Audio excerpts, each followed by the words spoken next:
Something's happening. And we are live on YouTube on Wednesday, the 11th of May. The time is 1 o'clock. Welcome to A Thompson and Other Disappointments. Lots going on at the moment. Obviously, we have Beer Gates carrying on and on and on. I don't want to delve too much further. Well, do I want to jump into Beergate, Currygate? I mean, like we all know how fucking ridiculous it is to see the leader of the opposition made a false equivalent to the PM's serial law breaking, right? We all understand how outrageous that is, but it's just another day, another week or two on this weird fucking island where, like, here's the thing, right? This is where it starts, right? We have 6 right-wing newspapers. I call them STEM newspapers mostly, but that only covers 4 of them. The STEM newspapers are Sun, Telegraph, Express, and Mail. But then there's also the Star and the Times. So that's 6 right-wing. And they outgun the 2 left-wing ones, the Mirror and the Guardian. And so everything from BBC Breakfast to Sky News to LBC and Talk Radio ends up skewed again, right? Because it starts with the right-wing lean of the newspapers and graduates to mainstream news on television and on digital formats, and it bleeds out again and again with a right-wing take on it through, you know, like the what the papers say segments on breakfast television, you know, and they do it on everything. They do it on LBC, on Nick Ferrari, they do it on Sky News Breakfast, they do it on BBC. Like, literally everyone takes their cue from the British newspapers. It's kind of weird. And it starts with the newspapers, it goes on to breakfast TV, it goes on to the radio, and then where does it end up? It ends up with you surrounded by 60-year-olds in the local pub saying shit like, well, now they're saying, like, it's always they, this unspecified, ambiguous group of super reliable, in the know people. Now they are saying Starmer's just as bad with the old curry and beers. So they're all at it, aren't they? Like, they're all at it. They're all the bloody same, mate. You know, like that's where it starts and that's where it ends, is with the public sort of consensus and this total warping of reality and people believing it.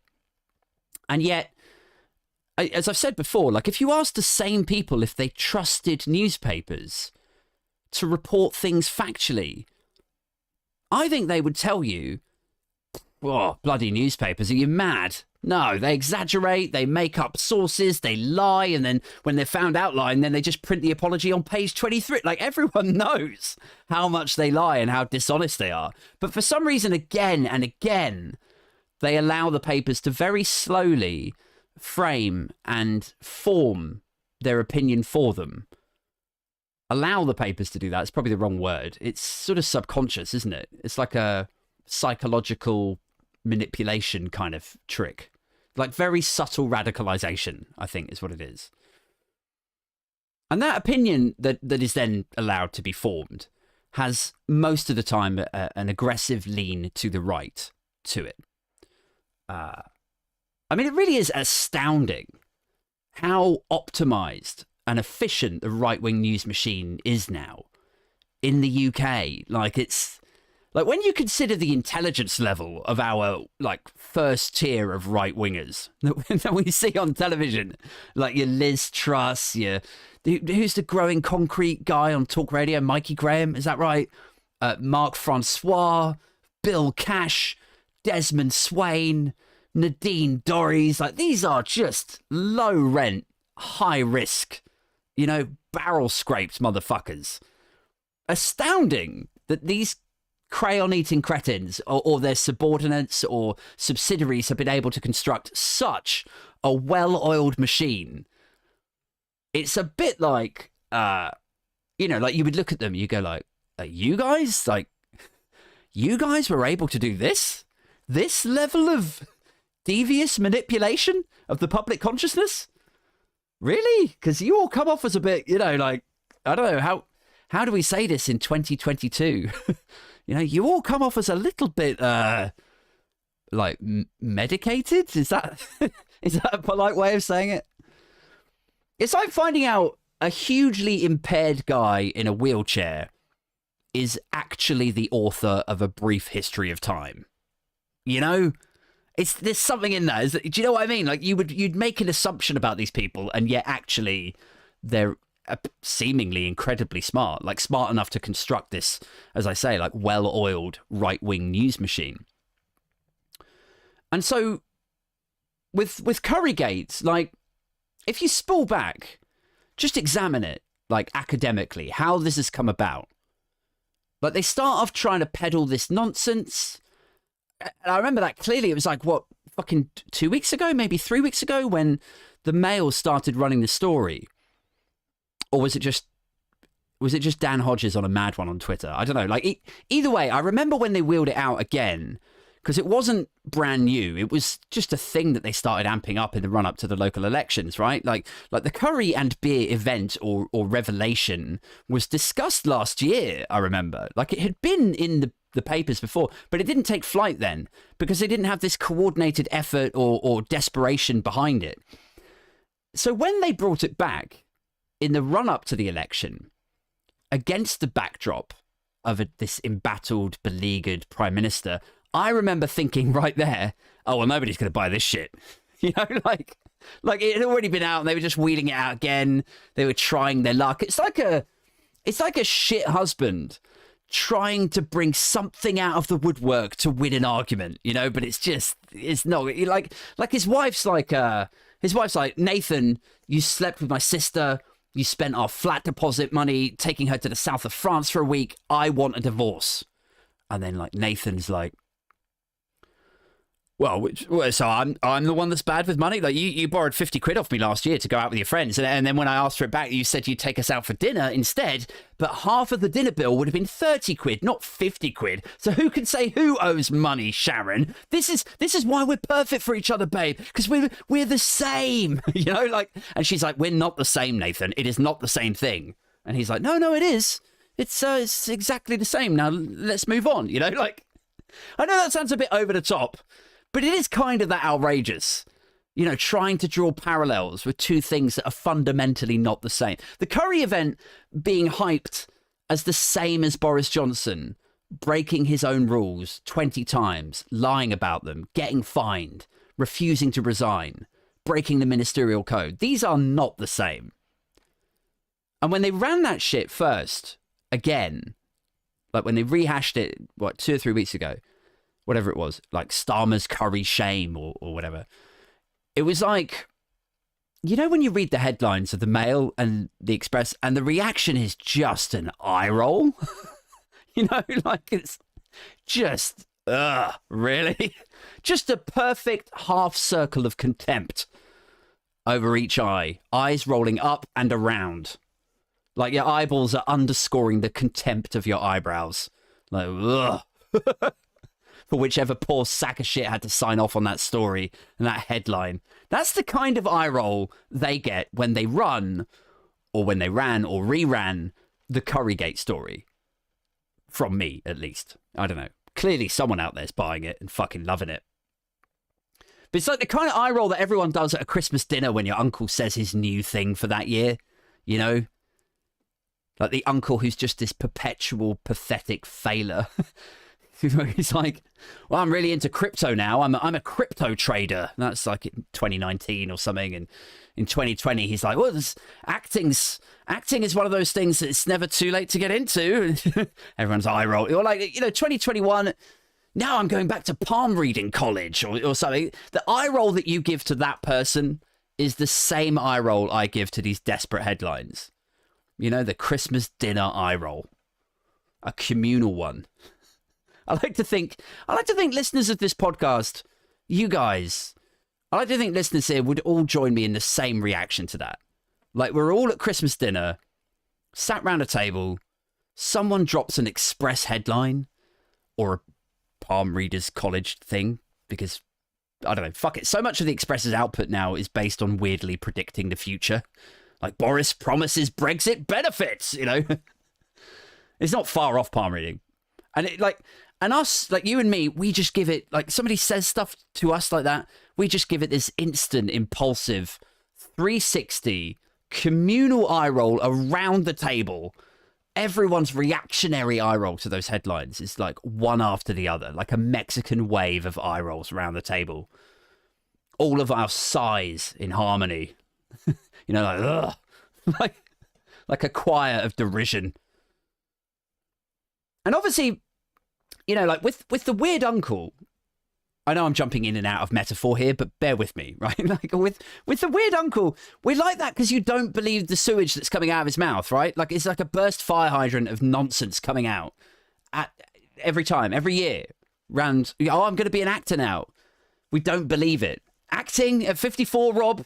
Why can't you get your fucking shit together? Like, you're going to be an actor now? Can you act like a fucking adult, maybe? You ready? Here we go. Okay, lights, camera, action. Go. Really get into it, Rob. Please. Please commit to the part. Method act, if you have to. Just please act like a fucking grown-up, Rob. Like, that's...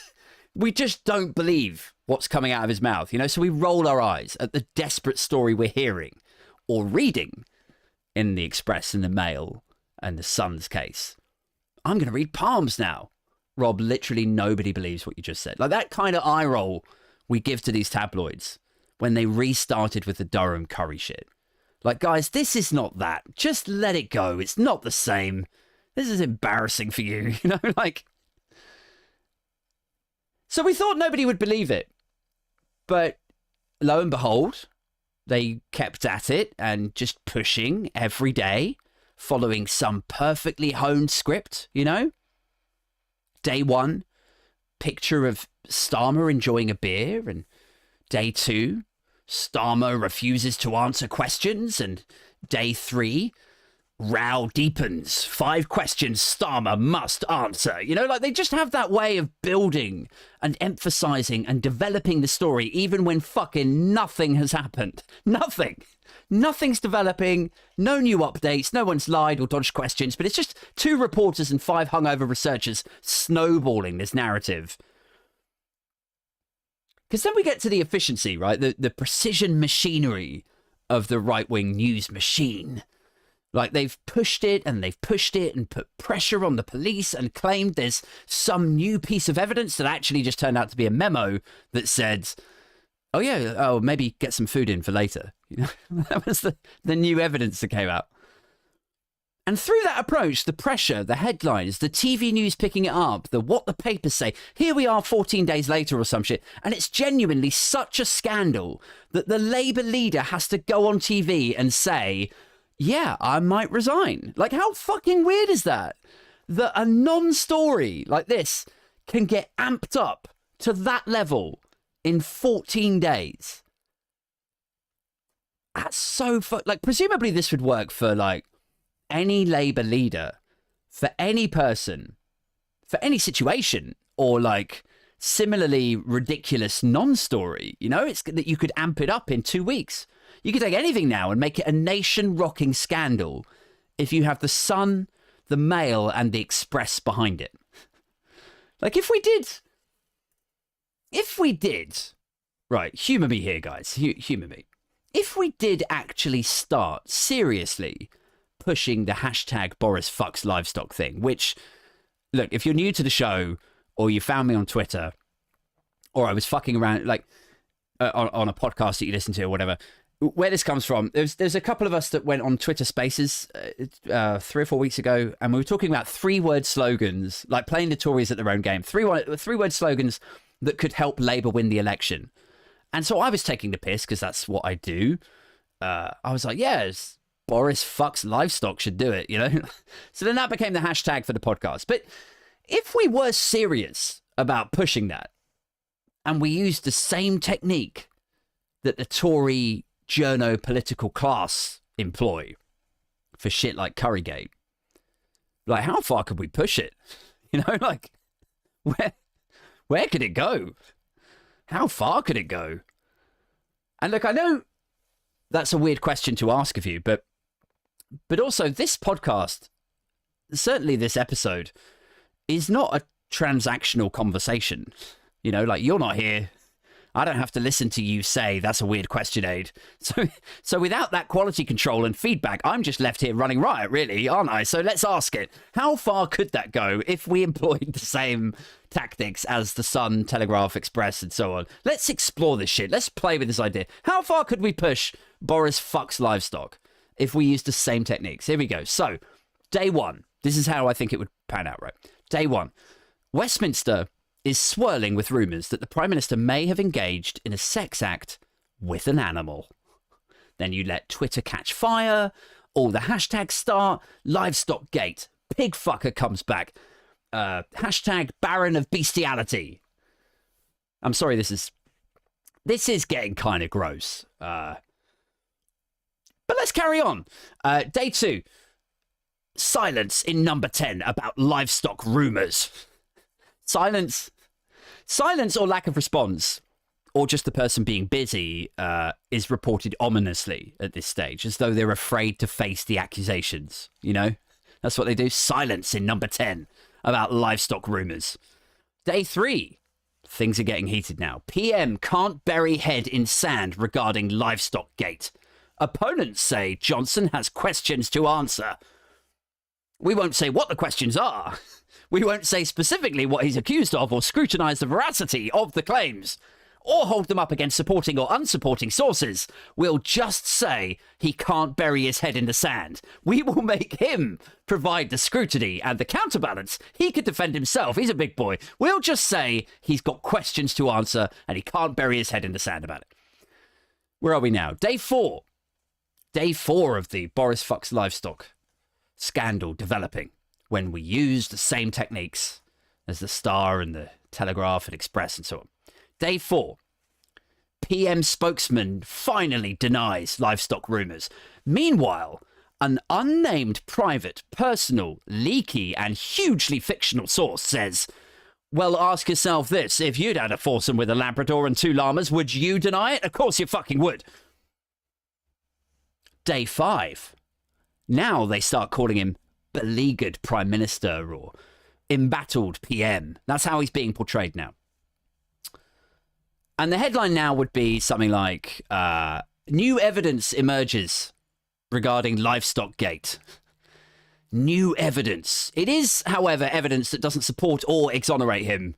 It's just like an Outlook calendar thing, a screenshot of it from a date when it was mentioned by someone anonymous, you know, in a parliamentary bar, possibly just as a metaphor or a swear word, you know, somebody referring to Boris Johnson like, oh, no, he's horse fucked it, you know, or like somebody insulting him like, oh, Johnson, no, he's a filthy dog fucker that way, you know, just a vaguely referenced half serious way in a screenshotted message that looks a bit blurry, but we don't know if it's true or not or what it's referring to, but it is damning new evidence on day 5. Day 6, by this point, the chief of comms or strategy or something is tearing his hair out in number 10. The spin doctor, the Dominic Cummings type figure.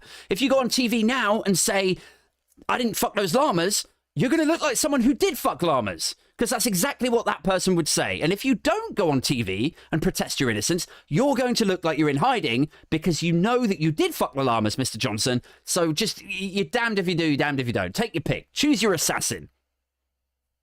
And now, also on day 6, the commentariat are all over it too. Boris fucks livestock. Going everywhere. Hashtags. It's been trending for days. The Mirror, The Guardian, The Times, The FT, HuffPost, The Eye. We're fantasizing now, of course, that all of these have the same circulation as the Mail and the Sun. And that they all exist in a newspaper format. And that they're all included on breakfast TV, what the papers say. That is quite a, you know, lurid fantasy. But we're already fantasizing here about this thing, you know, actually taking off.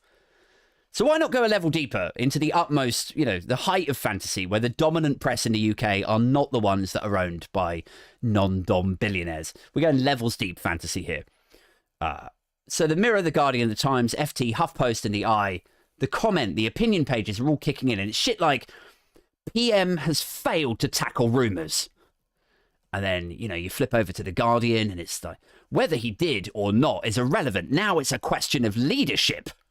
Just, you know, Like, that was half the problem with Corbyn, I remember, who we'll come on to in a minute.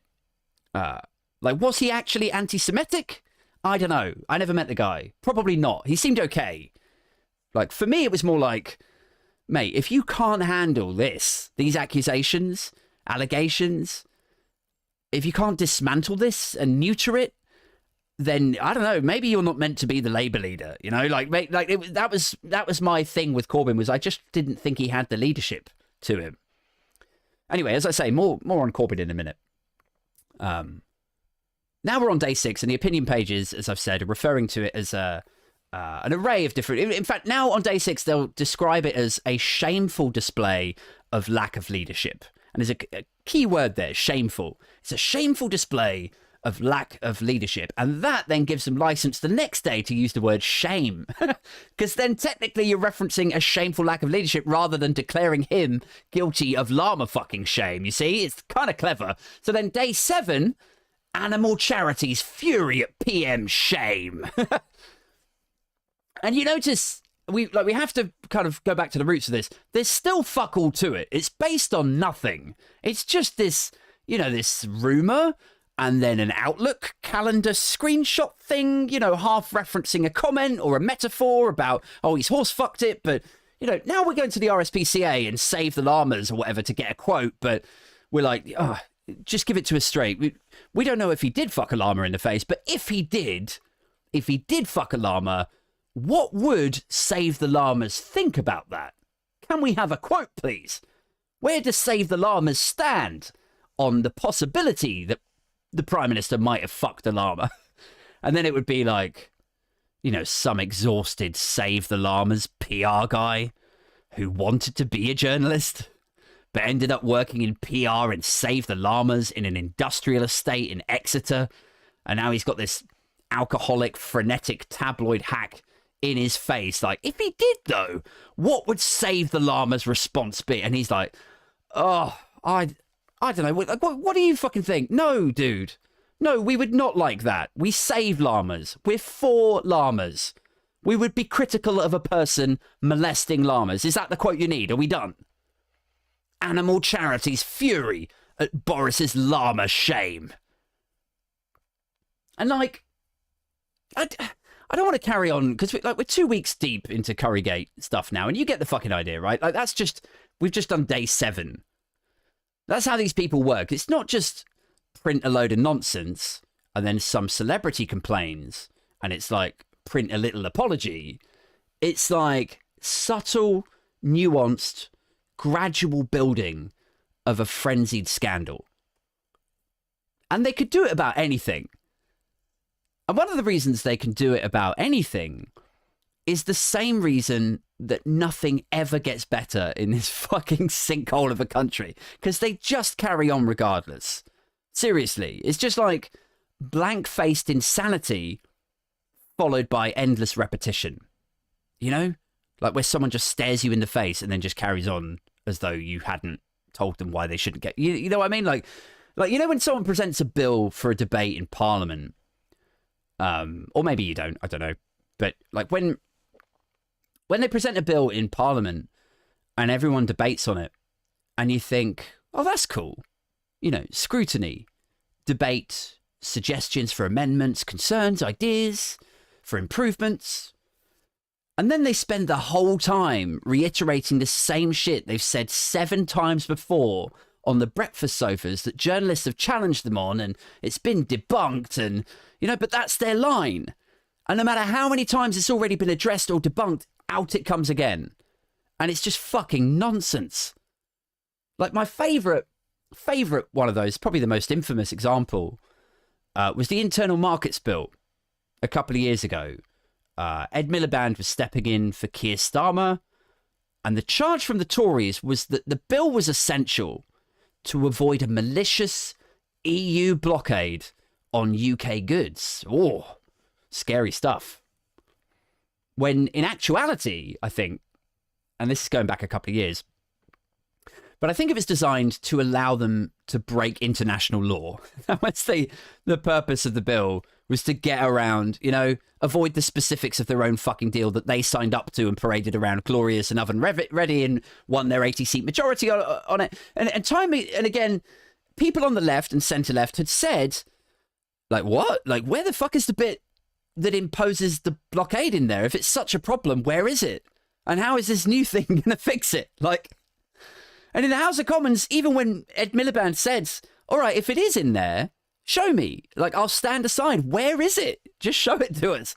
Still, you got people saying this bill is necessary to avoid an EU blockade that no one could be expected to sign up to after having negotiated and signed up to it ourselves again and again and again. And so there was people like, but where is it? This bill will fix the blockade. But where is it? Hello? We need the internal markets bill to fix the EU blockade. Where is the fucking blockade bit, you tap dancing tosser? And yeah, like, they all subsequently voted the internal markets bill through, even though their reasons for doing so had been roundly debunked. I think that's accurate. I think that's broadly what happened. Happy to be corrected. It's a great example of British politics and how it doesn't matter how many times you shoot something down. The same fucking idiots come back like whack-a-moles. Like, what's a recent example? Like, work from home affects productivity. No, it doesn't. It statistically does not. The vaccine rollout was successful because of Brexit. No, it fucking wasn't. We know this. How many times have we got to go through this? It's like American supermarket tabloids rolling out the same debunked story again and again, you know? Idris Elba, the next James Bond? No, he's not going to be the next James Bond. Stop saying the same thing. Bringing it back for a comeback tour again and again. Did Kennedy kill Monroe? No, she killed herself. We all know this. What the fuck is wrong with you? Of course, another good example of this is the merry-go-round we see with freedom of speech, you know? Like, you get them going, oh, you can't say anything anymore. Cancel culture, wokeism, we have to protect free speech. And then someone like you or me maybe comes out and we go, free speech, okay, why are you silencing protest then? And then there's a brief silence. Then another Tory MP steps up. Oh, you can't say anything anymore. Cancel culture, wokeism, we have to protect free speech. It's just fucking batshit. It's like that hip hop lyric. I forget where it's from now, but it's like, it's a world so insane, you have to be a bit insane to stay sane in, you know? You have to be a bit nuts to maintain your sanity in a world this crazy. It's about twice a day I seriously wonder to myself these days, have I gone insane or is the rest of the country utterly fucking batshit, you know? Like, anyway, where was I? Where did we get to?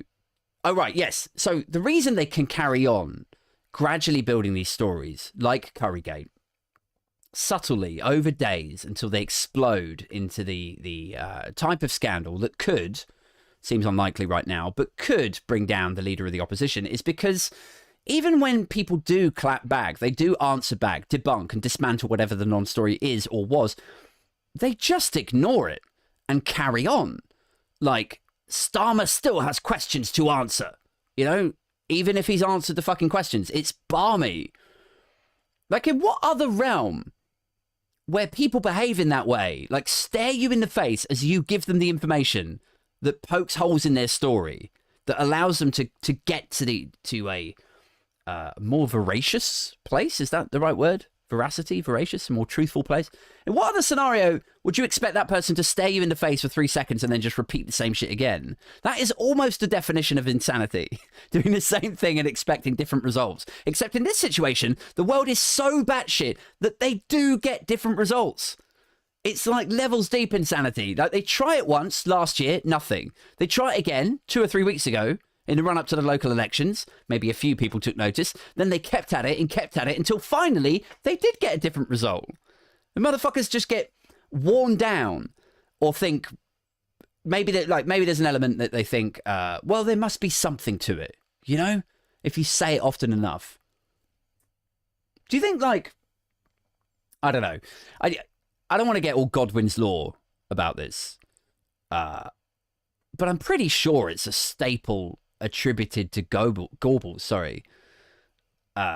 like the literal Nazi propagandist. I think this comes from him, where he says, like, if you repeat a lie often enough, it ostensibly becomes the truth. For all intents and purposes, you know? If you keep pushing a narrative long enough and hard enough, people will assume it is the case out of familiarity with the story or a love of the storyteller, perhaps, or this foundation of like, well, you know, there's no smoke without fire. You know, there must be something to it, like that kind of thing. And I think Currygate is a depressing 21st century example of that. And it will be in the history books.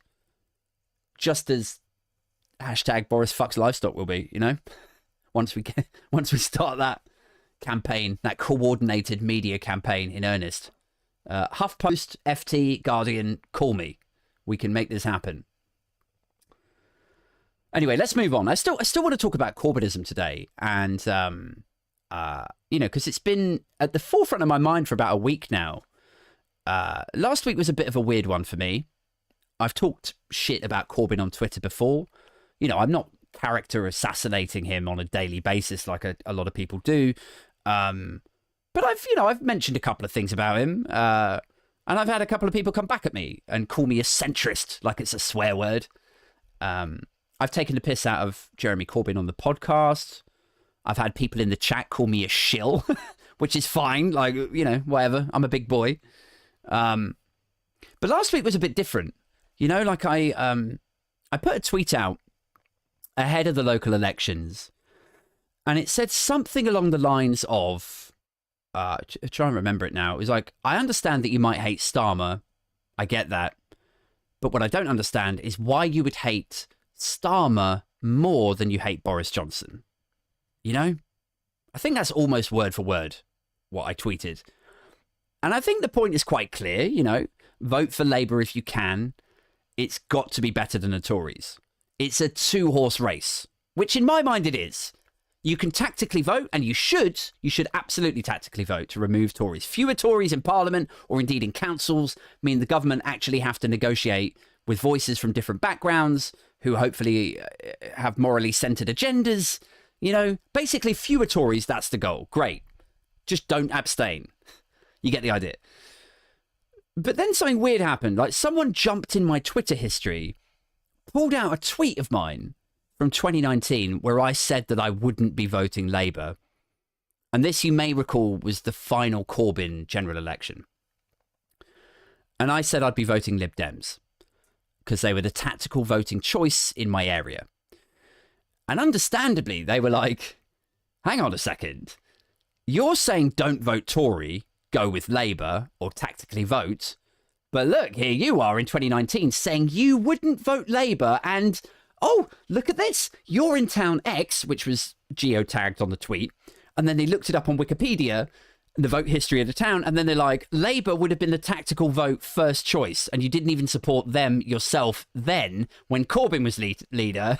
So why should we do this shit for Starmer now? You're a fucking hypocrite, mate, was like the gist of the barrage of unquenchable hate on I think it was last Wednesday or Thursday. I guess it was last Wednesday because that was the day before the elections. And so then there was, you know, tweet after tweet and threads and screenshots of my face and people calling me a twat and you voted Lib Dem, you abandoned Corbyn when there was a genuine socialist agenda. You helped lose Labour that election. Now you want our help, you big-eared, goofy prick, you know? And it's difficult to say with certainty, like, what might have diffused that frothing, pitchfork-waving mob situation on Twitter. But it doesn't appear to have been helped by the wording of the 2019 tweet, which also included a joke about how Corbyn looks like he wanks over porn mags that he found in the bushes in the 70s. That did not help, I can confirm. So I don't know. I'm going to come on to the foundations of their issue with Starmer in a sec, and then we can go on to how I think we move forward, right? But let's stay on track with what happened last week first.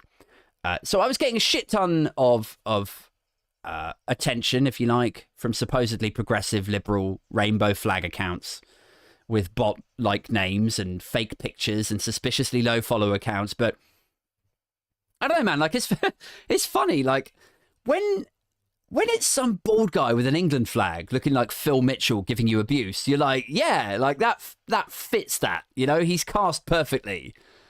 You don't expect that bald England flag motherfucker called like Brexit Mix 73 to be nice to you. You just don't, you know, like, I see you tweet about JavaScript sometimes and I'm impressed that you retrained. You know, it's like, he's never going to say, I don't know, you just don't expect that kind of, that's not easy with a young family, I respect it. You know, it's not, you don't expect that from Brexit Mix 73.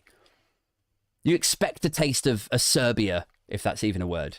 You expect stuff like, you loudmouth piece of shit. But when it's like, when it's a cartoon profile pic with rainbow emojis, it feels like South Park or something. It feels, you know, it's a little cute rainbow and like bunny rabbit profile pic, cute manga face or something. You just imagine it like a cute Disney character, but scripted by Matt Stone and Trey Parker, like, we found an old tweet, you hypocritical piece of shit. You know, like, it's like, how do you, it's hard to feel totally threatened by that. You claim to be left, but you're a centrist and your attitude is problematic. How much are Tufton Street paying you, you fucking shill? You know, it's like, how, I don't know. I didn't get it too bad. And the some of the abuse that I got was like, look, I get it. I understand. I have been a bit of a loudmouth, and there's some stuff I didn't feel totally clued up on, and it's difficult to then, you know, fire back and be like, no, fuck you, you know, when you know that actually you need to read up on this stuff a little bit more. Like, you're not in a totally good space to just fire back abuse to people, or at least that's how I felt. But also, like, I didn't feel like I got it too bad because I know female political contributors who've been botnet attacked. Like I don't know if you're particularly technical guys who listen to this, but a botnet is like a network of bots, and there could be 10,000 or 100,000 of them, and they are all in unison told to go out and tweet and attack like a swarm of bees. And I can tell you now, like, when it's a woman talking about politics, like some of my friends, and she questions the logic of, say, like, splitting the left vote. Like, if it's a woman doing that, the cuddly, fluffy, progressive shit leaves the room. Like, the rainbows, the equality, the hashtag male feminist stuff is out the fucking door. Then it's like ugly drawn pictures of them, and they get called Starmer sluts, and they get, you know, sometimes it leaves you wondering what they're in it for. If it's that easy for them to abandon their principles, you know, somebody questions something about something that they, you know, then they immediately flip to the worst possible human. It's like, I'm a progressive liberal person and I hold progressive, liberal, kind, good, equal values. And then, you know, a woman walks into the room like, oh, okay, yeah, I like all of those, except maybe this one here would work better. You dare to question my superior man brain. Burn this black lesbian whore. You know, it's like, I'm not saying that's every progressive Corbynite on Twitter. Obviously, it's not. I'm saying that's how it feels when the worst of them launch a full-scale, apparently coordinated attack. That's just how it comes across, I think, for those accounts. It's just bizarre seeing that kind of language, those kind of replies from those kind of accounts, you know? Now, I didn't help myself when I decided near the end of the day, and it was nearly like, because honestly, like, if you responded to them one by one as they're coming in, it's like 99 new notifications, 75 new notifications, another 99 notifications. Like, if you tried to respond to every single one of them in a situation like that, you would be like a fucking wimpy waitress trying to take orders in a riot, you know? So near the end of the day, I responded to one or two of the accounts with what I thought was a reasonable approach. Because they had what I thought were reasonable questions. Inquiries, if you like. So first up, like, why vote Lib Dem in 2019 when Labour would have been the tactical choice? So I went into my old emails, right? Because it didn't sit right. Like, I remember thinking for sure at the time that Lib Dems were the sensible choice, but I don't remember exactly where I got the information to arrive at that conclusion. So I went back into my old emails from around that time, and I found an email between me and my girlfriend where we were discussing things that we would do to the house once we moved in. You know, so we hadn't moved in yet. And that email, I think, was in July or August. So July or August time, 2019, I was not living in this town. So then haphazardly, I was like, oh, well, that makes sense then, because the election would have been in May or June. And if we hadn't moved in yet by August, then I would have still been in Guildford, where the Lib Dems actually stand a chance of winning. So that would explain why I was like, I'm going to vote Lib Dem because they had a tactical choice. And, so I went back to this guy, this seemingly actually quite angry, combative account. And it was hard to make out if it's a real person or not, because like the writing felt native English. But that doesn't necessarily mean that this person is actually a Brit in Britain. Like the profile pic was a real photo, but of whom, from where, no idea. But taking it on face value that the account was genuine and the query seemed quite reasonable, why did you vote Lib Dem then? I replied back, well, it's quite simple, yet boring, actually. I just wasn't living here in 2019. And so then this account fired back something like, you idiot, like, why didn't you just say that instead of letting people wonder and reply and assume? So I replied back again. I said, again, like, sorry to disappoint, but the answer is quite boring. I've just been busy with work all day, And now here, as I said on TikTok yesterday, here, much like if you swallowed 100 jalapenos and washed them down with beetroot, here is where the shit gets weird. Because then the guy goes back into my Twitter history and presumably starts searching for my town name and moving in and house move and some other key phrases and whatever. The search results come back and it shows that I moved in August, right, of general election. August of 2019, and the general election was in not May, not June, December. I'd completely forgotten that it was in December that year. I always associate, elections like May the 1st or May the 5th, So I was living here then. So then I see this tweet that he's brought up, and it's me saying, moving to this town, in 3 weeks. And, obviously it's right. And so then it all hit me. I was like, oh, fuck yeah, because the election was in December and we did move in the summer. I remember that. So I would have been living here. So now I'm in all kinds of shit because I'm slightly bemused. I'm like, well, why did I vote Lib Dem then? Because I started going back over the old like tactical voting stuff. I was like, it does say that Labour were the tactical voting choice. So why did I vote Lib Dem? And I don't know if I honestly don't have a good answer for that. I'm pretty certain I explored the tactical voting stuff, but maybe the site I went to was a different one and it said Lib Dems, or maybe I went to the Lib Dem site, or, I just wasn't particularly clued up on it. I think maybe that, or the possibility that Lib Dems, I think it was the 2019 election, came out with such a strong anti-Brexit message that I may have just voted for them. I honestly don't remember. But I'm in all kinds of shit on Twitter at this point with this guy because it looks like I've lied to get myself out of a tight spot. And sure enough, they show me the tweet where it's like, I'm moving to this town in 3 weeks. Who wants to be my best friend? Was like, the jokey tweet I did. So I just had to hold my hands up. I went, oh yeah, no, you're right. I checked my emails. I thought I was in Guildford still, but you're right. I would have been here for that general election in December. So here I am thinking, he'll come back with, because he was a bit aggressive, a bit combative. But I felt like, because 99 times out of 100, when I engage with people on TikTok or Twitter, I can kind of diffuse it. I can bring it back down to a civil place, to the point where I've had people call me all manner of things, and then by the end of the thread of talking to them, then they're like, oh, cool, yeah, sorry I was a bit of a dick earlier, yeah, looking forward to seeing more of you. And, it's like there's a nice sort of uptick emotionally when you get someone to calm down a little bit in that respect. So I thought maybe this would happen if I just held my hands up, if I said like, yeah, no, you're right, I did move in that time. Okay, well, I don't know what to say. I would have been here for the general election in December. Hold your hands up, show some integrity, like that kind of vibe. And so I thought he was going to come back with like, oh, you tit, like a little bit aggressive, you tit, like, oh, all right, well, I can see why people think it's a bit hypocritical of you to go on supporting Labour, and tactical voting when it looks like you abandoned Labour, even when they were the obvious choice for tactical voting, right? I mean, you can see that, Aid, but let's move it. I thought he might come back with something measured and reasonable, but no, it was like, no such measured reason or desire to discuss tactical voting or to root out why, in my opinion, they think it's okay to implicitly extend the Tory tenure for another 5 years, which, you know, if you don't tactically vote or if you do abandon Labour, that's my personal stance, is that you're implicitly kind of signing off on more Tory rule.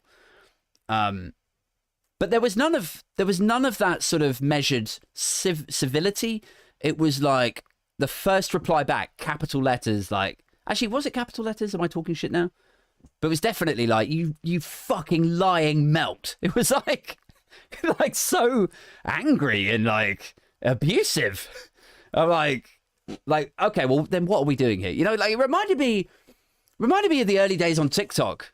You know, like, I don't get it much now because I've mercilessly like blocked the worst offenders on TikTok. # free speech, lol. But it used to be like, you put up a political TikTok and then you would get a comment, and you know, like the gist of the TikTok would be like, hey, maybe we should think about saving the earth from climate crisis. And then the first comment you'd get would be like, lefty scum, look at your fucking goofy teeth and big ears. And then, you know, then you try and have fun with it. You know, you try and get a bit of banter out of it and try and bring them down, you know. So you reply back and you say like, bro, you think I'm ugly, you should see my comment section. You know, like, just play with it a little bit. Or like, you know, they go, your TikToks are so shit. And you go like, oh, you think this is bad, you should see my Twitter. You know, like, you just try and be a bit self-deprecating, have a bit of fun, try and bring them down a little bit. But then what happens if they then reply back with, yeah, well, you're a fuckhead. You know, like, there's no banter, no wit to it. And then it's just like, well, what?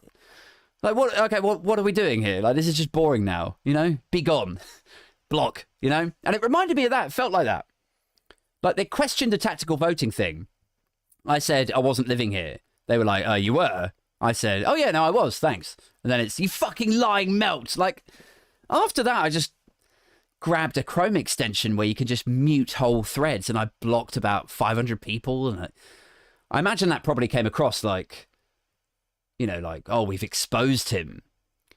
But honestly, it was more like, I've made my point, you know, get the Tories out. Just because I fucked up my tactical voting in the past doesn't render tactical voting useless. You know, I've got a young family, a job. I'm happy to be corrected. I was corrected, but I'm not going to spend my life refreshing Twitter and responding to every weird, combative, permanently aggressive account on Twitter. I'm just not, you know. So instead, I was a bit pissed off, and I made a mocking video about Corbynites digging out my old tweets, sobbing about what I had called him in the tweets, and basically, you know, they would be incredibly upset and I was mocking their hero, like, you know, that kind of vibe. And it wasn't my finest moment. It was pretty childish. But I think in the context of things, you know, this deluge of accounts disingenuously pretending that tactical voting is bullshit just because I fucked up my vote in 2019. The implication being that I was insufficiently adoring of the Labour leader at that point. So now why should they be supportive of the current Labour leader if people like me weren't supportive of theirs, if you like?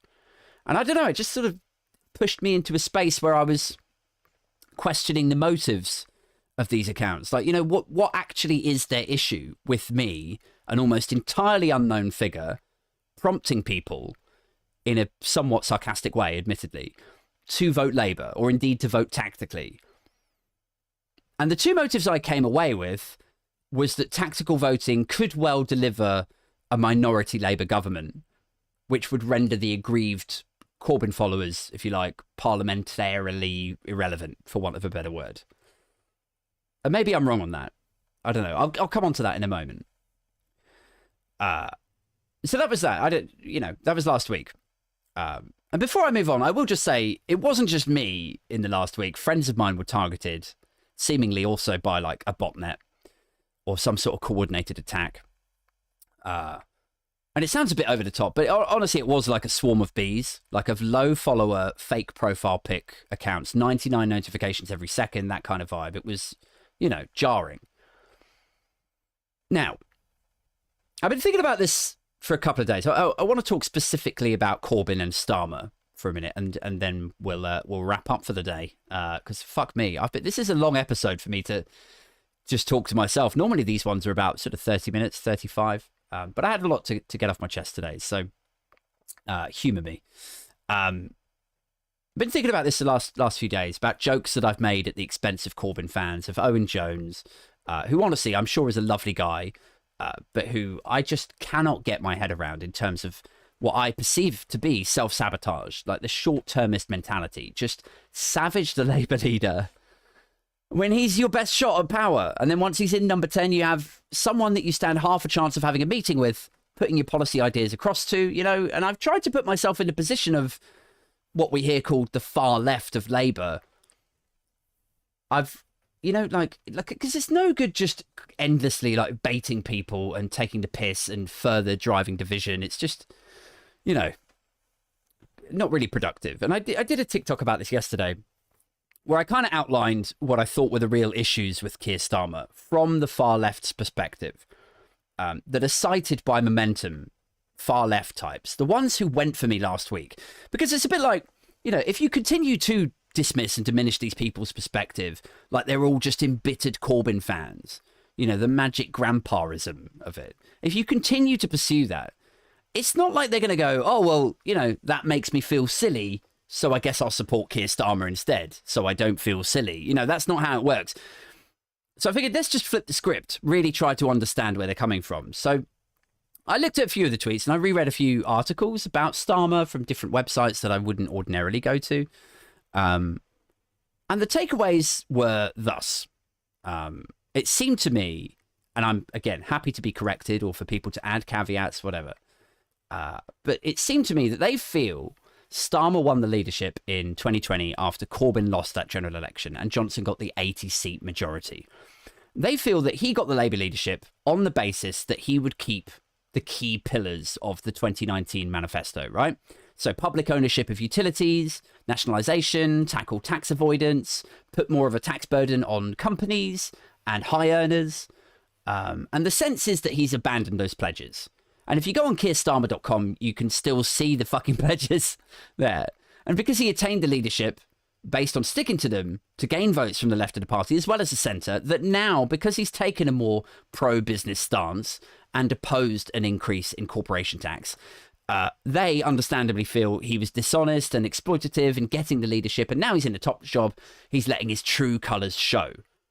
And they feel those colours are somewhat more right-leaning than the socialist policies that he had committed to, right? So, oh, and they also have a huge problem with the fact that he ejected Corbyn from the party, withdrew the whip.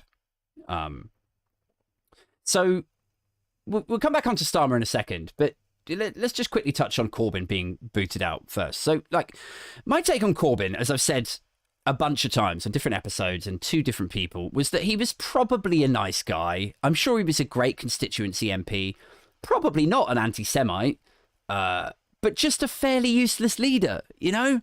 Someone you wanted to see land killer blows in PMQs and really grapple with whatever mud they slung at him. Like, you know, I wanted him to be a likable, strong, witty communicator who could win people over and market socialism in a 21st century way to the masses in a way that was accessible and couldn't be misrepresented as throwback communism or whatever, you know?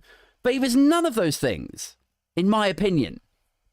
Now, there's a lot you could say around the media and how they treated him and the mauling he got. But fundamentally, it came down to that. For me, you know, I felt a better leader would have been able to maneuver their way around the political attacks that were thrown at him. And him being tossed out of the party is actually as good an example of that as any. Because I think, you know, originally when he had the whip removed was for responding to the anti-Semitism report. Like his response to it was like, oh, well, the problem was overstated for political reasons. Like, that's pretty much word for word what he said. It was overstated for political reasons. Like, he took the findings of an independent report that sought to get the truth of what was going on after his own Jewish MPs had said, this is what happens to me. And I tried to raise the problem, but I was told to shut up and all that stuff. Even after everything, even after an independent report looked into it and came back and said, it's fucking rife. He's like, it wasn't even really a problem. You know, like, that is not good leadership. Even if you think that, even if you think it was a lot of politicking and the Tories using it as a stick to beat you with, you must know how bad that's going to look. And you must have a team around you that knows how bad that's going to sound. Like, well, they said in a report that I didn't take it seriously enough. Oh, cool. What are you going to do now? I'm going to say it wasn't ever really a fucking problem in the first place. Jeremy, I don't think you should. No, that's what I'm saying. I felt like, to me, in my perspective, in that situation, I felt he looked fucking ridiculous, arrogant, completely detached, and tone deaf. Again, just my opinion. Others are available. But given, like, you know, the white hot focus on the Labour Party as endemic with anti-Semitism and the tabloid frenzy around it, and then the results of that report, that independent report saying how rife it was and how it wasn't taken seriously, and there were problems with the leadership and responding to accusations of it, and then his reaction to it, like, oh, it wasn't even really like, what the fuck did he think was going to happen? It's like, imagine this. You've got to convince a jury that you're not a wife beater, right? And your lawyer is like, the doctors say her injuries are conducive with being pummeled with a toaster by someone twice her size. That's what your lawyer's saying. He's like, so I think we should just accept the doctor's findings and just say you fell short and you apologize. And then you're like, no, I'll just say it wasn't even that bad. Your lawyer's going to be like, what? You'll be like, yeah, she overstated it to get sympathy and attention. She fucking loves the attention. Don't you, Shelley? Don't you? You're fucking loving this, aren't you? You know, like, that's how it kind of plays out to me. Just this sort of embittered, detached kind of arrogance. I know that's a bit of an uncouth example or metaphor. And God knows, like, the last few days, I've had a few strips torn off me for clumsy metaphors. But, I mean, it is exactly the same, is what I'm saying. So there we go. You know, in looking into the far left's concerns about Starmer, I sort of found... We're going back to Starmer now, by the way. Sorry. I sort of found I understood them a lot more. You know, like, I understood what someone's positions might be when they class themselves as a socialist to gain socialist votes. And he got 54%, so quite a lot, right? I understand what someone's position might be then after that, when you turn around and refuse to oppose Tory policies about X and Y. I understand that the far left, if we're calling them that, of Labour, are then a bit like, oh, well, hang on a second, like, what the fuck is this? You know, I lent my vote to you to get you into office, and now, like, what the fuck are you doing? I understand that, and I am sorry for buying into the Magic Grandpa stuff before. I get the problems with Starmer. I understand. The guy's not above scrutiny. He's not my perfect candidate either. Never was. I just sort of...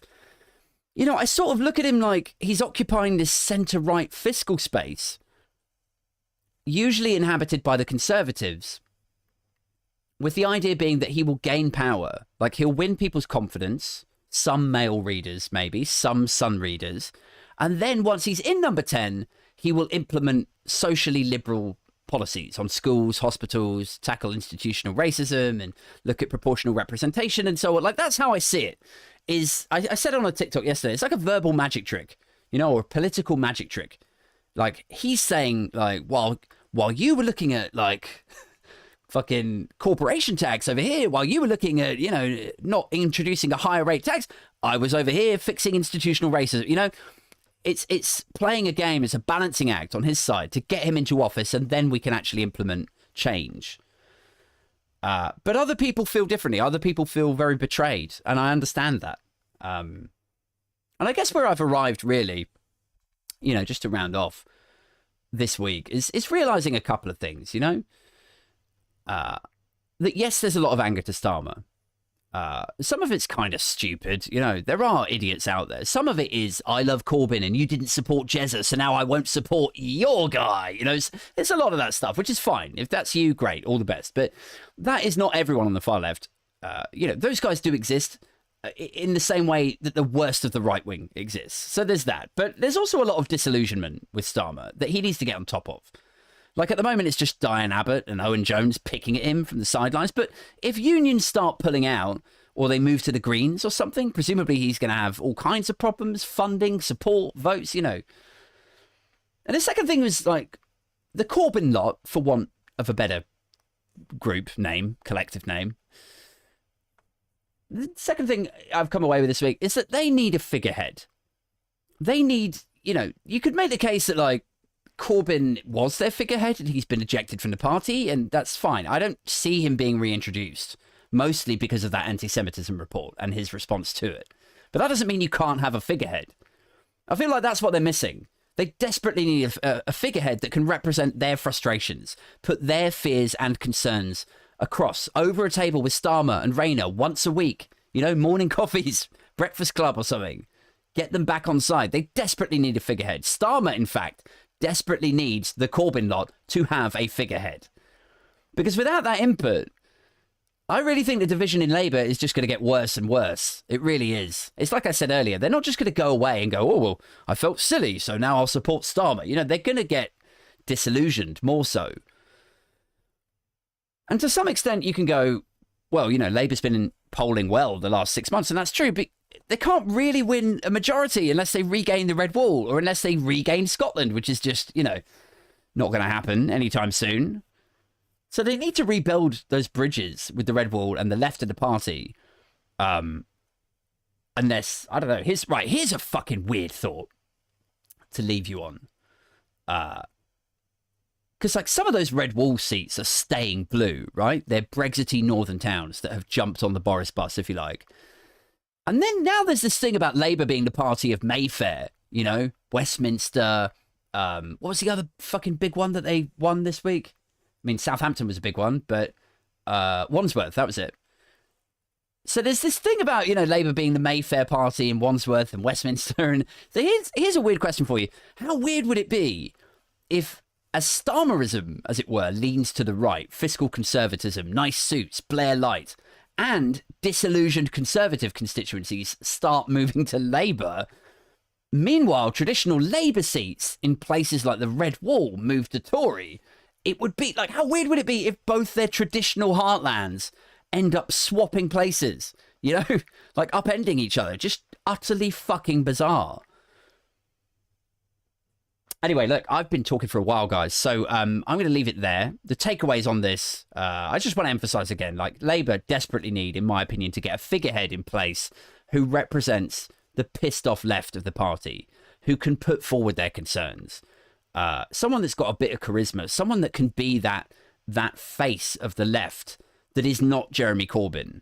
It needs to be a fresh new face. Labour need to stop ejecting representatives from those corners of the party too. If they don't, more division. There is more to the scrutiny of Starmer than just magic grandpaism. That's the other thing. But try to remember also, guys, that Corbyn is not beyond criticism either. Okay? I hope that's all right takeaways from this. I haven't got myself into any more trouble. If you enjoy these podcasts, or indeed the blogs that come out on the weekend, please do consider checking out the Patreon, where all the content goes first. There's 3 tiers that you can choose from. I know times are tough, which is why I've made the decision to put out all the episodes for free still. They just go up onto Patreon first, right? So you get early access. There's also going to be some bonus content on there. And if we do live shows, myself, Super Tansky, Davey Moo, we'll probably sell tickets through Patreon also. And then once content comes off Patreon, obviously it goes on to Spotify and Apple Podcasts a day or two later. There's a midweek episode, which is this right now with you and me, but mostly me. Going over whatever is in the news, or, sometimes it's just me talking shit about some weird, godless news story from the US that I found. And then Fridays, I get a guest on. This coming Friday night, it will be a chap called Josh, who's been doing some admirable work promoting tactical voting, amongst other things. That episode will be out this Friday night on live stream, and then out to Patreons after. And, of course, Spotify, Apple Podcasts, etc. after that. Until then, take care of yourselves. Keep it strictly #Bimfluencers, #Boris fucks livestock, and I will catch up with you all on the flip side. We howdy.